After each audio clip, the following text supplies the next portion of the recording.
Greetings and welcome to an LGR thing about Windows Millennium Edition. Yes, it is time to dive into this and see if it really was better living in the digital world. You know, this is a fascinating product, really. Despite my own mixed personal experiences with it, just looking back at this thing's release, its reception, and its 20 years of people deriding it. I mean, it's just become one of the most oft maligned and highly criticized Microsoft operating systems and tech products of all time. Whether that's completely deserved or not, let's hopefully figure some of that out in this video. But yeah, either way, Millennium Edition has appeared on so many different lists of the worst tech products ever and things like that over the years. And it's become the subject of memes, the butt of jokes, and is often called something like Mistake Edition or Major Embarrassment or Multiple Enemas or whatever people want to say that ME actually stands for. The ongoing narrative being that it was so bad that it led people to move on to Windows 2000 or just downgrade to Windows 98 SE, or not even bother changing anything with their OS at all, especially since Windows XP was just around the corner in October of 2001. This came out in, it was released to manufacturing in June 19th of 2000 and actually hit store shelves September 14th, 2000, meaning that it remained current for a little over a year, and that was that. Now, as for my own personal thoughts as to whether or not this was really as bad as everyone says, well, to be honest, at the point I'm recording this, at this very moment, I haven't used it in at least 18 years. I had it on my Compaq Presario 5000 US. It came pre-installed on there. I used it for a year, maybe two, I believe, and it just got so unstable at that point that I did actually downgrade to Windows 98 2nd Edition, and that worked a lot better, at least in my recollection. I don't actually know of the specifics of what was causing the instability. Either way, I was not a fan of it back then, and I've always had lingering feelings about me ever since. And yes, it is officially pronounced me, just the way it's spelled there. You'll often hear it said M-E, and as far as I'm concerned, that's legitimate as well. But if you look at old articles in the press and such, you got journalists and Microsoft reps were repeatedly making the point back then that it was meant to be said me, for better or worse. And the marketing reflected this. There were lots of meet me ads and me is the operating system for me and things like that. It's still an initialism standing for Millennium Edition, of course, but the PR really wanted to try and differentiate it from Windows 2000 because that was another beast entirely, sold at the same time and was really meant for business and enterprise users, a proper successor to Windows NT 4.0, whereas Millennium Edition was meant to be the next big mainstream consumer operating system, and originally it was actually going to be based on the NT kernel and file system like Windows 2000 was, but for multiple reasons, it ended up being the final Windows built on top of MS-DOS. There are several videos going more in depth as to why this happened and the details of the development of it. In fact, there's one by Science Elf I watched not too long ago. Recommend that. But right now, I'm more interested in seeing whether or not it really was the best in digital media, improved user experience, enhanced home networking, and a rich internet experience compared to Windows 98 SE. Plus, I have this big box version here of the full, complete edition of Windows Millennium, something I didn't get until recently because this has oddly enough become somewhat hard to find, especially sealed and complete in box like this. I've never opened up one of these. I never had it myself back in the day. Like I said, it came with my Compaq. And as far as I can tell, that's the way most people got Millennium Edition and was actually just a pre-installed thing. Otherwise, there were 3 different versions available at retail. A $60 limited edition for upgrading Windows 98 SE, a $110 upgrade edition for Windows 95 and 98 First Edition users, and the $210 full version complete in the box with all the goodies, as we have right here. And this is also one that if you bought it from CompUSA, then you'd get a limited edition Windows Me watch with the purchase of one of the first 25,000 units sold at those stores. Well, I don't have one of those watches here, but I do have the original packaging. So yeah, let's just open it up and see what is packed inside. I mean, I'm pretty sure we all know it's going to be operating system stuff. Microsoft didn't exactly go crazy with their boxed OS contents. Still though, I'm curious what is contained. Oh, there goes the seal. All right. Ooh. Imagine paying $210 in the year 2000, and this is what you get, man. Look at that. You get that hologram disc. The way this is worded amuses me. The product ships with an advanced hologram technology. I just imagine like Tupac popping out of the box. Yeah. Oh man, I had never seen a Windows Millennium Edition disc in person, and honestly, that looks fantastic. I'm legitimately impressed. That looks so much cooler than any other version of Windows I have. Honestly, that's legit. Product key on the back there. And not a whole lot else inside as expected. You got a nice little Windows Millennium Edition boot disc. It's always cool that they include this for a couple of reasons, actually, for this version of Windows. And we've got a slip for America Online Gold version 5.0. Try it for 500 hours free. Indeed. Yeah. The fact that you'd pay $210 and then still get advertised AOL. Anyway, Microsoft. And we got the quick start guide. It's a bummer that it doesn't come with any kind of actual manual or full documentation or anything, but hey, you know what? That's just what they were doing at this point. One of the things they were pushing, though, was the interactive help system. It was supposedly much more improved. I mean, it was improved over what came with like Windows 95 and 98. But yeah, this really is just it's just a quick startup guide. So basically telling you the basics, and that's that, man. Rant over. I just don't like quick start guides and prefer actual manuals. Anyway, this is all you get inside here. Let's get this delightful looking CD installed on the LGR Megalumina Monster, which is currently a Windows 98 SE PC, but I guess now it's going to have Millennium Edition on it, at least for today.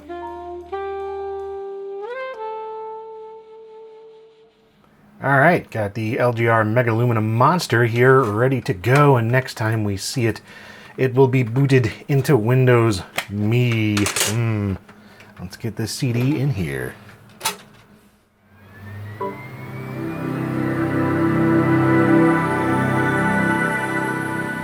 This CD-ROM contains the newer version of Windows than the one you're presently using. Would you like to upgrade it? Yes! I mean, we don't have to do it from here. We could just reboot and, do things like that. But, yeah, why not? I'm going to try the... Oh, there's music. Sort of. Yeah, I'm just going to try the upgrade version of this first. Just taking 98 SE and upgrading to Millennium Edition, seeing how that goes. I've read mixed results may occur, so that could be fun. And if it's a complete disaster, we will try a clean install, but upgrade is first.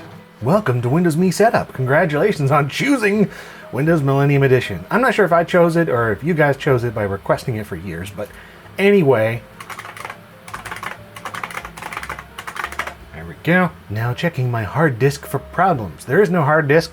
This is running off of SD cards. There's a SCSI 2 SD installed in here, which is nice because I don't plan on keeping this running Millennium Edition after this, so I can just swap back to a Windows 98 SD card. I've got them cloned and everything, so I actually just swap them out all the time. But anyway, behind the scenes stuff. Windows just got better. Helps you get the most out of your computer by providing the best in digital media, and improved user experience, enhanced home networking, and rich internet. Yes, they were hyping those 4 aspects in particular constantly in all the marketing that I've been looking up here recently. It's fascinating though, because a lot of those enhancements were actually available on Windows 98 SE without the need for Millennium Edition, even though, I mean, they're advertised right here in the back, showing like Windows Media Player 7, for instance, and talking about Internet Explorer 5.5. Both of those were available as free updates, free downloads from Microsoft online for 98 SE. You didn't need me for that. And it led a lot of people, again, just looking at like old user reviews and journalists and stuff, to believe that you really didn't need to upgrade to this. It wasn't worth upgrading because the most attractive features like Media Player 7 and IE 5.5 and MSN Messenger was a big exciting thing that Me came with. Those were all available on 98, so why would you upgrade? Well, but you know, you had other things that this came with that weren't available on 98 SE, at least not that I know of, like Windows Movie Maker. That was a big deal, man. I know I loved messing around with that. In fact, I believe Movie Maker was my very first video editor of any kind. Oh, it's restarted. There's a more familiar looking Windows setup, at least visually. Alrighty, I believe that was it. So let's see if it works. First boot here about half an hour later. Oh, that splash screen. I feel like I need a crucifix.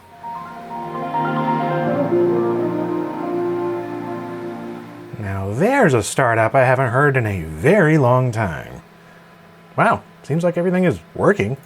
I was expecting at least one thing to maybe need to be installed or whatever, but nah, man, it's just straight up working. I do have like the latest drivers for my Unreal Vortex sound card and the Voodoo 3 graphics card. I was wondering, because I have two sound cards in there, an AW64 Gold and the Vortex 2. I have the game port disabled on that one and it's enabled on the AW64 and it kept that too. Like everything is in here working perfectly, it looks like, so far. I'll be honest, that is a bit of a surprise. I was expecting at least one or two drivers not to be okay, but and we got some extra things. So we've got the new Media Player 7 here. Ooh, how exciting. Oh man, haven't seen that in forever. Oh, gotta stop that because copyright. I forgot that it played Beck. Look at all this.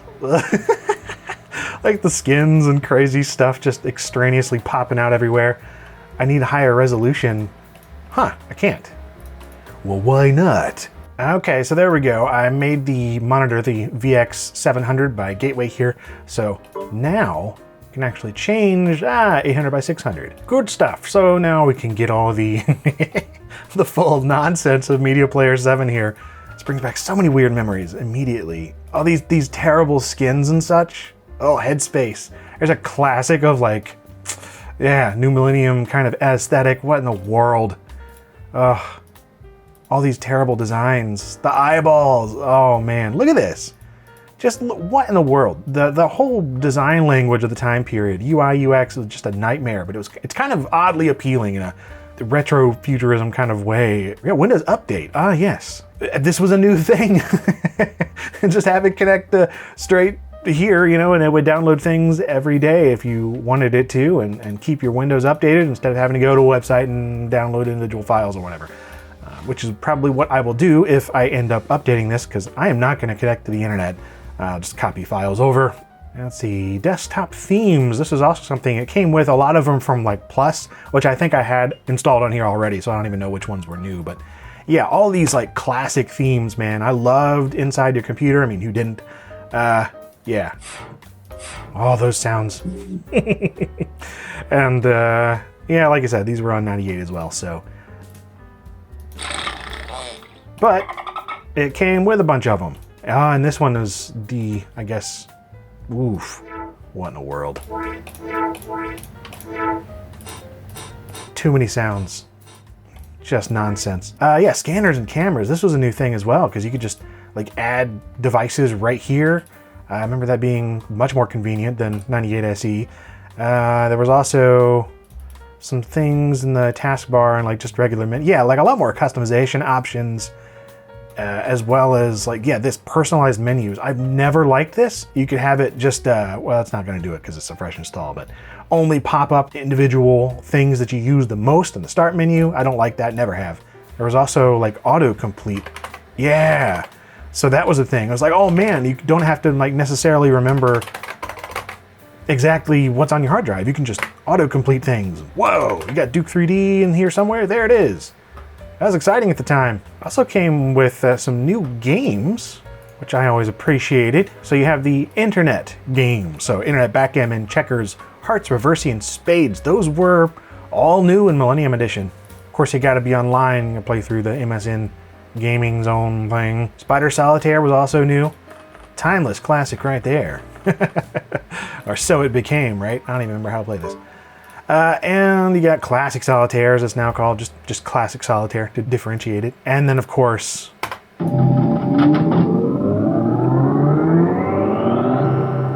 you can't knock it for having 3D Pinball Space Cadet. Again, this is included in some of the versions of Plus before this, and of course it was included in XP later on, but gotta give Amy props for including a classic for the first time by default in Windows.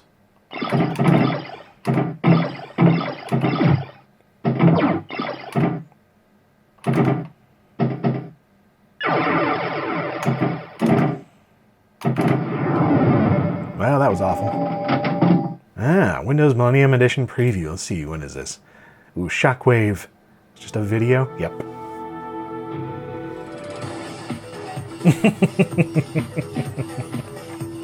I had those exact speakers. The year 2000. I've got a couple of those cameras too. Recover from problems easily. If a kid is smashing the computer with a hammer, oh, that Billy! Ruining computers. Yeah, System Restore. I never used this on Windows Me. Ever. It doesn't even have any restore points because we just installed it, but still, I don't think I started using this until XP. So let's just create a point.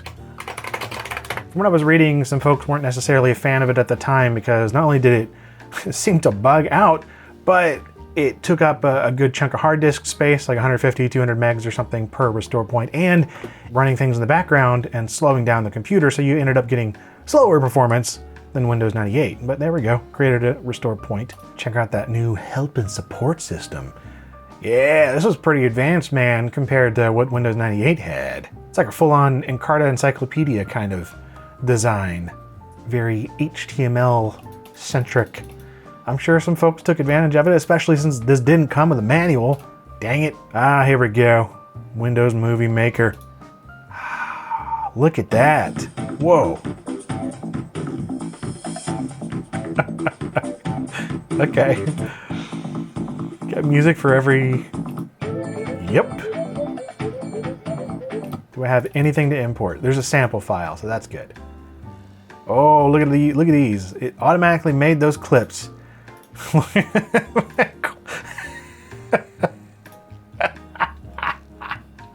Oh, that is the best quality. Ooh. Okay. So we can edit this together. Let's put that right here, and then we'll do a Beck bitmap. Put that right here. Import. Guess we can just do WAV files. Yeah, we'll add some sound effects. This is gonna be the best video. I don't believe this one actually lets you put like static text boxes or anything like that in this one. I may be wrong, I don't know, but I'm not seeing that. Anyway.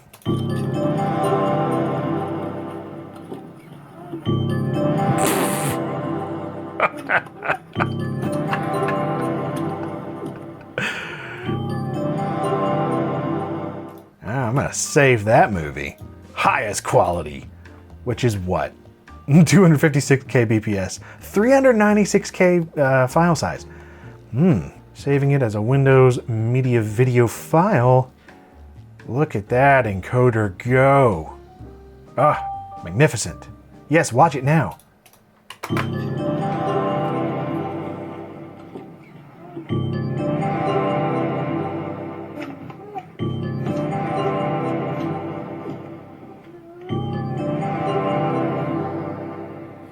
An editing masterpiece. Yeah, on retrospect, I definitely used the Movie Maker in XP much more often than this. This is 1.0.13760. Ooh. And of course, one of the biggest changes is the fact that there is no longer an MS-DOS mode. I mean, it's here, this is still built on top of DOS, but they straight up hid it, and you'd have to re-enable it through ways. It wasn't actually long at all before some folks online and journalists and whatnot were sharing methods of restoring the MS-DOS functionality, or making it easier to access, because it's still here. I mean, you've got a MS-DOS prompt, so you could like run things that don't require real mode, for instance. But like, I mean, that was pretty much it because it took away the real mode stuff. So it definitely broke certain games, but others worked perfectly fine.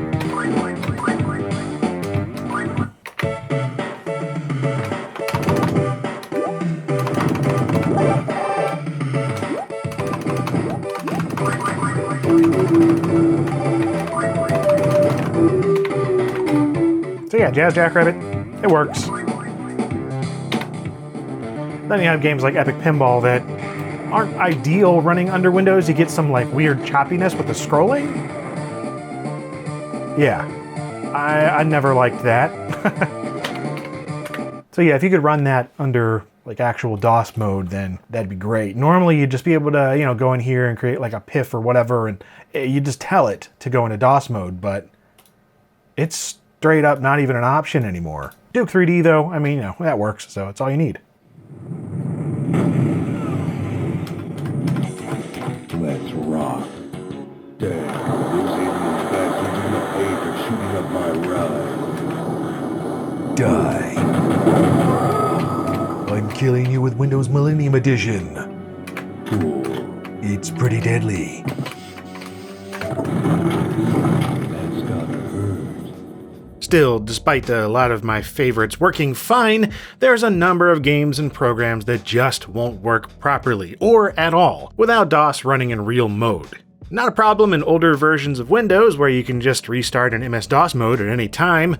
No such luck in me though, so as for getting that to work, there are a few well-known methods I tried out. First is writing a boot disk or just using the one Millennium Edition came with, which will boot into a menu letting you select Windows or DOS mode either with or without CD-ROM support. Same as you could on Windows 95 and 98 and such. This is definitely the easiest way to access DOS mode in Me, MS-DOS 8.0 in this case. You won't have Sound Blaster or mouse support yet, but I imagine amending the disk's auto-exec and running the needed TSRs is an option. Next up, I tried Manifest Destiny's Real Mode DOS patch version 1.3, something hosted all over the web back in the day, and even got a write-up in InfoWorld magazine in October of 2000. It's a simple patcher program where you copy 3 different Windows system files into one folder, run the program, and it'll modify things so you're ready to overwrite the originals. Add a couple lines to config sys and autoexec.bat, and that's that. Basically, this tricks Windows Me into thinking it's always running a boot disk no matter what, which is somewhat annoying personally, but it does work. The last one I tried is DOS Fix Me version 3.0 from Overclockers Australia, supposedly the last and best version from them. In contrast to the manual nature of the other methods, this one presents you with a comparatively nice menu system, letting you apply and undo the patch, as well as disable potentially unwanted features like PC health and system restore. Unfortunately, it didn't seem to work for me at all, completely messing up a whole load of system files to the point where the undo didn't work and the system became unbootable. Whatever, man, even if it did work, it still wouldn't restore features like being able to tell DOS program information files to boot a program in real DOS mode, or enable restarting in MS-DOS mode from the Start menu, each of which I use all the dang time on Windows 98 SE, so yeah, even with the patches and workarounds, Windows Me simply isn't the operating system of choice if you need a proper DOS. Again, the majority of games I've tried work just fine under a Windows DOS prompt, at least as well as they do under Windows 98. Better than I remember, honestly, but it's just not ideal if you have the choice. But what about the Windows side of gaming? After all, Windows Me is a flavor of 9X, so anything designed for 95 and 98 should work just as well, right? Well, maybe. Something I ran across in my research is that Millennium Edition is consistently slower than 98 SE, even using the exact same hardware and drivers when running certain games and benchmarks. So I figured I'd run a few myself, starting with the lovely Unreal Tournament from Epic Mega Games. I've just got this running a time demo on the intro sequence at 800 by 600 resolution, VSync disabled in 16-bit color, since this is running a 16MB Voodoo 3 graphics card. Same drivers, same DirectX 7, same everything between Me and 98. And at first glance, they look pretty darn similar. But the final numbers reveal that 98 SE ran the game slightly faster at 69.49 frames per second average, whereas me pulled off 68.75. Not enough to make a visual difference, but there it is. Quake 3 Arena provided similar testing, with the time demo playing a match I recorded to provide some hard numbers for us to peruse, still running at 16-bit 800x600 resolution by the way. And yeah, once again 98 SE came out on top by a narrow margin, 71.3 FPS average on 98, 68.8 FPS on Millennium Edition. Intriguing. Next, I decided to try Need for Speed Porsche Unleashed, since, along with UT and Q3, it was one of the top games I played on my compact running me back then. It doesn't have a built-in time demo or benchmark, so I just recorded a race replay and ran fraps on each OS, and yeah, without any totals or averages at the end, just a frame rate counter in the top left, it's tough to say which is better, though I'd wager Windows 98 wins by a tiny amount if the other examples are any indication. Either way, it's not enough difference to matter. Finally, I had to try 3D Mark 2000, since it runs a whole string of tests of varying types and gives a nice overall score at the end. And yeah, no surprise here that the final results were crazy close, just like all the others. 4,229 3D marks on 98 SE versus 4,226 on Windows Me, within the margin of error, as far as I'm concerned. So yeah, in terms of Direct3D, OpenGL, and Glide Mode gaming, I can't say it's worth choosing one OS over the other. There are no doubt outliers that'll work on 98 and not ME, and perhaps vice versa, but I haven't come across any on this particular setup yet. And I think that's worth noting one more time as we wrap up here. I've built this PC piece by piece over the years to be as awesome as possible at running the exact games I want in the exact way that I want. This is all solid hardware with excellent vendor support, and I already had well-made drivers and software set up and ready to go on 98 SE when Millennium Edition took the reins here. So I've really given it the best possible chance to succeed, and I think that may be one reason it's working so well. Considering the weird point in time that Me came out in regards to things like low-quality sound and graphics hardware, wonky 56K modems, terrible printer and scanner software, crappily made games, spinning hard disks, ill-advised airflow and cooling, mismatched drivers, of course the whole wild west of internet garbage being downloaded on a regular basis, yeah, when you take all that into consideration, it's no wonder they had a worse time back in the day, along with thousands of other users of Windows Me. Run enough garbage on any older Windows system and it's gonna slow to a crawl and die an unstable blue screeny death. But give it a quality set of components and carefully selected drivers and software and Millennium Edition is fine. It's fine. Just fine. Nothing amazing, of course, but not nearly as god-awful as its reputation implies. As is often said, it really is like Windows 98 3rd Edition. It's the same exact overall experience that runs the exact same stuff with a slew of little tweaks, updates, and add-ons that may or may not be necessary depending on your needs. In my case, they absolutely aren't needed, since I'll take my few additional frames per second and a bit less in terms of Microsoft bloat, thank you very much. And the lack of an easily accessible MS-DOS mode alone is a personal deal breaker. What an annoyingly arbitrary limitation, man. Yeah, I know Microsoft did it in order to try and speed up boot times and minimize device conflicts, and yeah, it is quicker to start up, and I haven't had any blue screens of death so far. But the trade-off isn't really worth it, at least not on this machine. That being said, I think I'll install it on another PC instead. Something I don't use as much for LGR things, because, I don't know, why not? It's weirdly enjoyable to go back and mess around with Millennium Edition, I admit. Not something I ever thought I'd say, but yeah. I absolutely understand the jaded feelings, I've been there, but I also don't think all the hate is entirely warranted either. That's not to say I recommend it though, or even have much love for it. Windows 98 SE is still the better choice for PC gaming from around 1994 to 2001, and just go with Windows XP after that. But it's also not the end of the world, at least when set up on a clean, reliable system.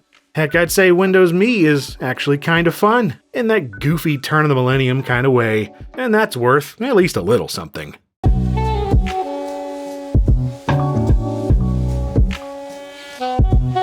And if you enjoyed this LGR video, then I'm sure you'd probably dig some of the others that I've made, covering old hardware and software and environments like Microsoft Bob and whatever else. I do videos like this every week. And as always, thank you very much for watching.